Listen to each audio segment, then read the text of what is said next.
안녕하십니까. 레지스탕스 정광영입니다. 윤석열 대통령의 지지율이 최초로 20%대로 진입했습니다. 28%, 30%의 벽이 깨져버렸습니다. 이건 갤럽 조사인데요.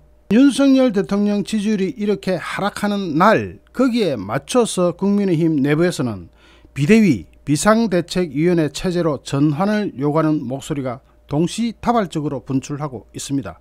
이게 어떻게 될 것이냐. 오늘 배현진 최고위원이 비대위 체제를 요구하면서 전격 사퇴한 데 이어서 초선 의원들의 단체 채팅방에서도 비대위를 요구하는 성명을 내자는 움직임이 벌어지고 있는 겁니다. 연판장이 돌아다니는 겁니다. 대통령직 인수위원회 기획조정분과 인수위원을 지낸 박수영 의원은 오늘 오전 10시쯤에 국민의힘 초선 의원 63명 전체가 모여있는 단체 채팅방에 최근 1년의 사태에 대하여 신속한 비대위 전환을 요구하는 성명서에 동의를 받고 있습니다 라면서 성명서 초안을 올렸습니다. 오전 11시 현재 이 초안에는 12명의 의원이 동의 표시를 했고 상당수 의원들은 신중한 태도를 보이고 있다고 한 초선 의원은 전했습니다. 이 의원은 박수영 의원이 성명서를 주도하고 있지만 찬반 의견은 반반 갈리는 상태라면서 개인적으로는 현재의 상태에서 비대위 전환은 바람직하지 않다고 본다 했는데 지금 이 건은 오늘을 지나봐야 알 것 같습니다.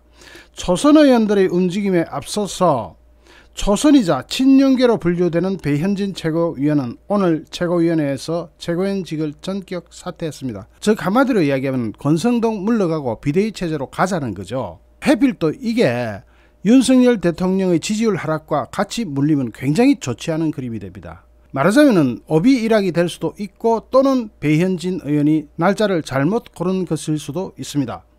오늘 발표된 여론조사 업체 한국갤럽의 7월 4주차 조사에서 윤석열 대통령의 국정수행 지지율은 28%를 기록했습니다. 이게 또 조작이니 말이 많을 텐데 어쨌든 이것은 좋지는 않습니다. 좋은 현상은 절대로 아닙니다. 한국갤럽은 지난 26일에서 28일 어제까지 전국의 만 18세 이상 1000명 응답률이 11.1%라고 하는데 여기에서 윤석열 대통령이 현재 대통령으로서의 직무를 잘 수행하고 있다고 보는지 잘못 수행하고 있다고 보는지 이게 질문사항입니다. 이런 질문을 전화조사원 인터뷰로 직접 조사 인터뷰로 물었습니다. 그 결과 윤석열 대통령의 직무 수행에 대한 긍정평가는 전주 대비해서 4%포인트 하락한 28%, 부정평가는 전주 대비 2%포인트 상승한 62%로 나타났습니다. 그 외는 의견을 유보했고 오차범위는 95% 신뢰 수준의 3.1%포인트입니다. 대통령 취임한 지 81일 만에 국정수행 지지율이 30%대를 밑도는 결과가 나온 것은 참고로 전직 대통령의 경우 이명박 시절과 아주 유사하죠. 그런데 이명박 대통령도 경제로 슬기롭게 빠져나왔습니다. 이명박 대통령은 당시 10%까지 내려갔는데 경제로 딱 이것을 커버해 넘어가 버렸습니다. 그런데 지금 현재 우리나라 경제 상황은 굉장히 좋지 않습니다. 윤석열 대통령이 커버하고 나올 수 없을 정도로 경제 상황은 좋지 않습니다. 전망도 좋지 않습니다. 그런 상황에서 이런 지지율 하락은 좋지 않습니다. 아주 좋지 않습니다. 연령별로 볼 때 70대 이상을 제외한 전 연령대에서 부정평가가 높았습니다. 특히 대구, 경북, 부산, 경남에서 지지율이 쫙 다 빠져버렸습니다. 대구, 경북과 부산, 경남의 긍정평가를 보면은 전주 대비 5%포인트 하락한 40%였고 부산, 울산, 경남의 긍정평가는 전주 대비 6%포인트 하락한 32%가 났습니다. 지지기반인 영남에서부터 이렇게 지지율이 떨어져 버리면 이걸 어떻게 합니까? 직무수행 부정평가자에게 자유응답으로 그 이유를 물은 결과 첫 번째가 인사, 둘째가 경험 자질 부족, 그리고 경제 민생, 그리고 소통 미흡, 독단적, 전반적으로 잘못했다 등등이 나오고 있습니다. 그러니까 도어 스태핑 등으로 소통은 열심히 하고 있는데 그 소통 과정에서 좀 정제되지 못한 표현이 나가는 것들이 마이너스 효과를 오히려 가져왔고 거기다가 이번에 권성동의 핸드폰 사건이 터지면서 지지율은 더욱 빠르게 빠지고 있는 것 같습니다. 그런 상황에서 배현진 사태에 이어서 초선 의원들도 비대위 전환하자 하면서 연판장을 돌리고 있는 이런 상황. 이 연판장이 한번 돌기 시작하면 국회의원들 배지들은 충격을 좀 받습니다. 자기가 찬성하든 반대하든 둘 다 충격을 받아버립니다. 그렇게 되면은 하나로 똘똘 뭉쳐서 이 난관을 극복해도 시원치 않을 판에 이렇게 되면 정말로 자중질환 비슷한 상황으로 가는 거죠. 제가 배현진 최고위원 사태를 오늘 새벽 6시 20분부터 지금 두 번째, 세 번째 다루고 있습니다. 제가 왜 이것을 이렇게 다루고 있을까요? 제 감각으로는 이것은 즉 비대위 체제로 가는 것은 성공하지 못한다 하더라도 이것은 집권 여당으로서 지리멸렬 비슷한 상황을 보여주지 않을까 하는 걱정 때문에 계속 제가 관심을 가지는 겁니다. 집권 여당이면 집권 여당답게 좀 든든한 모습을 보여줘야 되는데 지금 이게 든든한 모습은 절대로 아닌 것 같습니다. 제가 아까 올렸던 영상들 지금 뒤에 붙이겠습니다. 이거 꼭 보셔야 됩니다. 그래가지고 종합적인 상황 판단을 해가지고 앞으로 우리 우파가 어디로 가야 되는지를 설정해야 합니다. 지금부터 보시죠. 안녕하십니까. 레지스탕스 정광용입니다. 제가 오늘 아침 새벽 6시 20분에 속보 하나 올려드렸죠. 국민의힘 비대위 체제로 가느냐, 권성동 원내대표는 원내대표직도 날아갈 것이냐, 여기에 대해서 분석을 해 놓았습니다. 그런데 그대로 될 것이냐 아니냐, 요거는 조금 기다려 봐야 되겠지만은 사태는 여기서 진정될 것 같지는 않습니다. 국민의힘 배현진 최고위원이 오늘 드디어 사퇴의 뜻을 밝혔습니다. 이건 어제 심야에 한밤에 나온 정보가 있었는데 그것이 그대로 적중한 겁니다. 배현진 최고위원은 오늘 당 원내대표실에서 회의를 마치고 나오자마자 오늘부로 최고위원직에서 사퇴한다고 밝혔습니다. 배현진 최고위원은 윤석열 정부가 5월 출범한 이후에 국민들께서 저희에게 많은 기대와 희망으로 잘 해보라는 바람을 심어주셨는데 저희가 80여 일이 되도록 속 시원한 모습으로 그 기대감을 충족시켜드리지 못한 것 같다고 말했습니다. 배현진 최고위원은 그런 부분에서 당 지도부의 한 사람으로서 그동안 많은 애정과 열정으로 지적해 주셨던 국민과 당원 동지 여러분께 굉장히 송구스럽게 생각한다면서 그런 말씀들에 대해서 깊이 통감하고 있다고 말했습니다. 한편 마땅히 책임지고 끊어내야 할 것을 제때 끊어내지 않으면 더 큰 혼란이 초래된다고 생각한다면서 저 개인이 지도부의 일원으로 책임지는 모습도 보여드려야 할 때라고 생각한다고 말했습니다. 배현진 최고위원의 사태는 오늘 아침 새벽 속보에서도 말씀드렸지만은 이른바 권성동 의원의 문자 파동으로 당의 리더십에 대한 의구심이 커지는 가운데 나온 것인데 여기서 배현진 최고위원이 노리는 것은 간단하겠죠. 권성동 체제를 바꾸자는 거겠죠. 그러면 이게 굉장히 복잡해집니다. 권성동 체제를 바꾸면 그럼 누구를 대타로 내세울 것이냐, 비대위로 가면 비대위원장은 누구로 할 것이냐 등등 여러 가지 문제가 나올 텐데 당 안팎에서는 지난 26일 권성동 대표 직무대행 겸 원내대표가 이준석 대표와 관련해서 내부 총질 등과 같은 표현을 쓰면서 윤석열 대통령과 사적으로 나눈 문자 메시지를 국회 본회의장에서 노출하는 등 이딴 논란을 불러 당 지도부가 더는 이래서는 안 된다는 지적이 제기되기도 했습니다. 당 일각에서는 권성동 대행의 리더십에 의구심을 드러내서 비상대책위원회 전환 등 지도체제 논란이 재점화되기도 했습니다. 현재 당헌 당규상 비대위 전환을 위해서는 최고위원 등 지도부가 사퇴를 해야 됩니다. 적어도 5명 이상은 사퇴해야 됩니다. 이준석 대표가 징계를 맞으면서 권위가 아닌 사고 상태였기 때문입니다.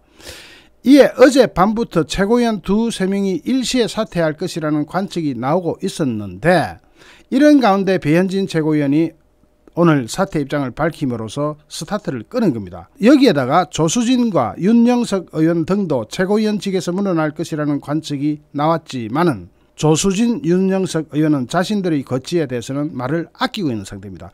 아직 뭔가 더 지켜볼 게 있다는 뜻이겠죠. 조수진 최고위원은 오늘 취재진에게 비대위로 가려면 전원이 사퇴하는 수밖에 없다면서 이와 관련해서는 권성동 원내대표께 문의를 해야 된다. 한 사람이 단일하게 말을 해야 오해가 생기지 않는다. 이렇게 말했습니다. 그러면 비대위원 전원이 물러나야 된다고 하면 친 이준석 대표 파들의 비대위원도 물러나야 되는데 전원이라는 말은 어울리지가 않죠. 전원이라고 하면은 비대위 체제로 안 가고 권성동 체제로 그대로 유지가 된다는 뜻이겠죠. 권성동 원내대표는 오늘 회의 전후로 비대위 전환 등과 관련한 취재진의 물음이 이어졌지만 답을 하지 않고 있습니다. 자, 지금 이 사태는 국민의힘이 어디로 갈 것이냐를 풍향계가 제시되느냐, 거기에 대한 관심이 제일 많겠죠. 그런데 배현진 최고위원 한 사람 사태로 모든 것이 정리된다, 그렇지는 않을 겁니다. 거기에 대해서 조금 더 자세한 내용은 오늘 아침에 속보로 올려드린 분석 내용을 뒤에 첨부하겠습니다. 같이 보시죠. 오늘 어쩌면 국민의힘은 비대위 체제로 넘어갈지 모릅니다. 오늘이 아니라도 수일 내로 그런 상황이 발생할 수 있을 것 같습니다. 거기다가 권성동 원내대표는 원내대표의 직도 유지하기 힘들 것이라는 분석이 나오고 있습니다.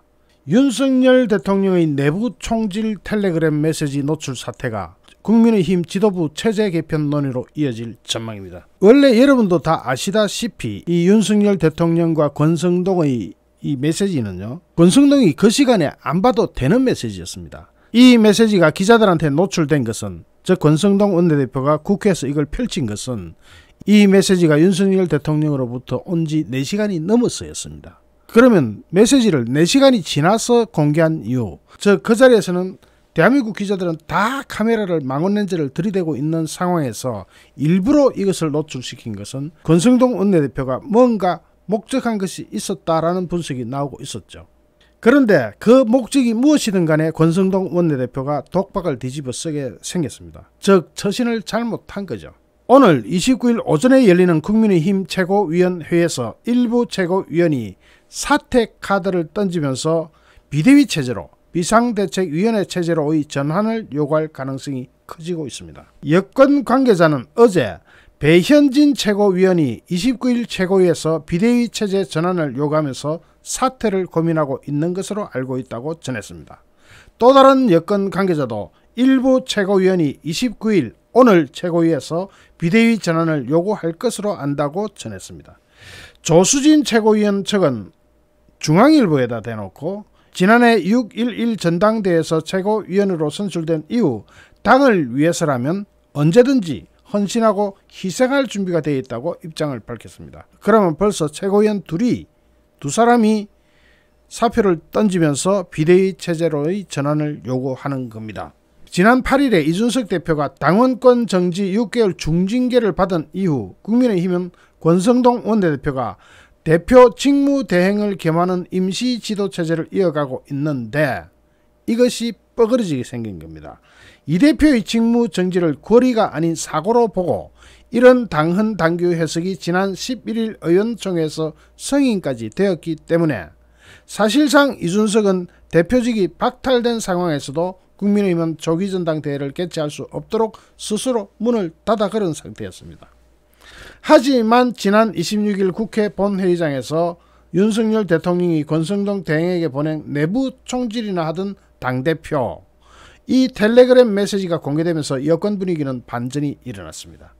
친윤계 의원을 중심으로 권성동 대행 체제로는 더 이상 당을 유지하기 어렵다는 의견이 커진 겁니다. 오늘 29일 최고위에서 배현진 최고위원 등 일부 최고위원이 사퇴 카드를 던지게 되면 어떻게 될 것이냐. 던진다 하더라도 곧바로 비대위 체제로 넘어가기는 쉽지는 않습니다.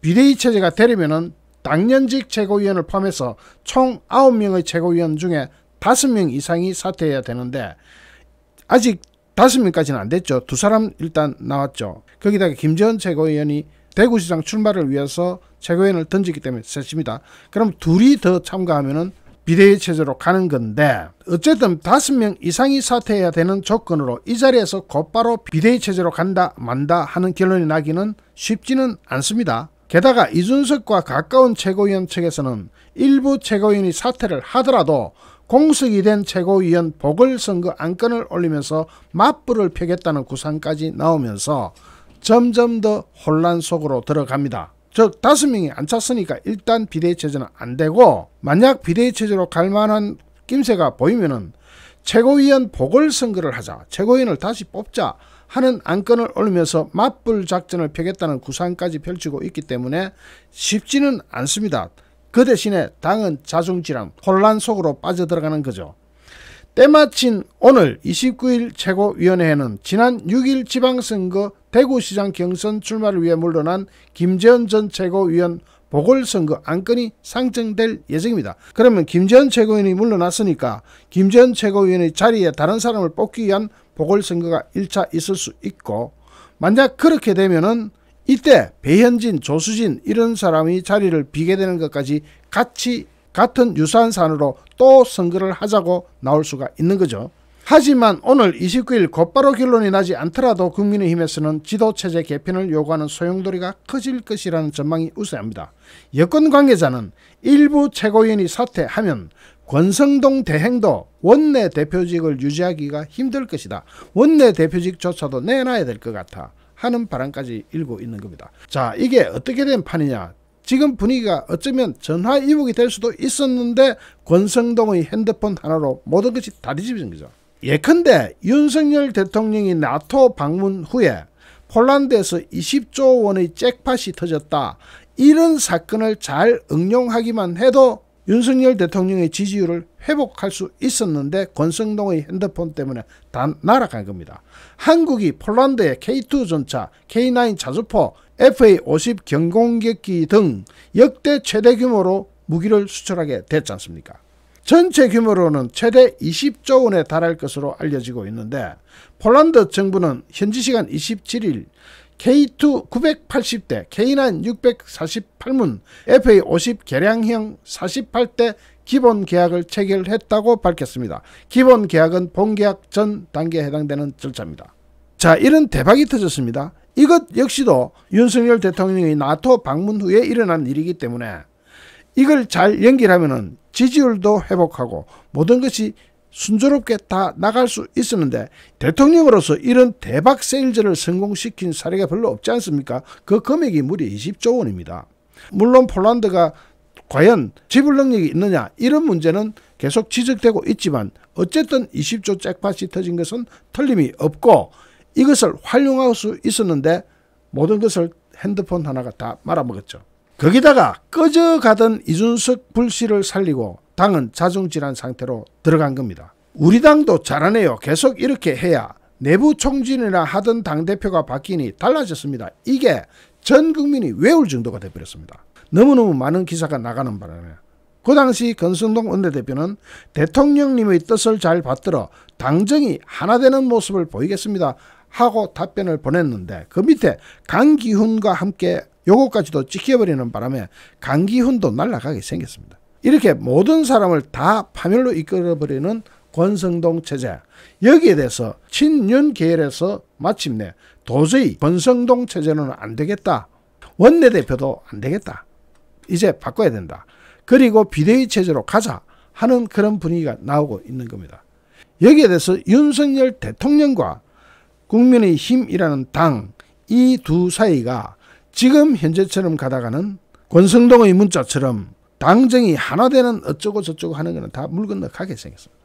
어쨌든 권성동은 책임을 져야 되는 것이고 원내대표직도 위태위태해졌습니다. 그런 상황까지는 갔습니다. 과연 국민의힘이 비대위 체제로 갈 거냐? 가게 된다면 비대위 체제는 뭘 하는 겁니까? 바로 당대표 선출을 위한 게 바로 비대위 체제 아닙니까? 그 기간이야 뭐 어쨌든 간에. 자, 이렇게 되면서 일은 점점 더 복잡해지고 있습니다. 그 모든 상황의 중심에는 이 핸드폰 사건이 있었던 거고 권성동 원내대표가 4시간이나 지나가지고 이 핸드폰을 깐 이유가 뭔지는 몰라도 목적하는 바는 다 놓치게 생겼습니다. 잠시 후 또 다른 주제로 여러분을 찾아뵙겠습니다. 시청해주신 여러분께 진심으로 감사드립니다. 여러분 고맙습니다.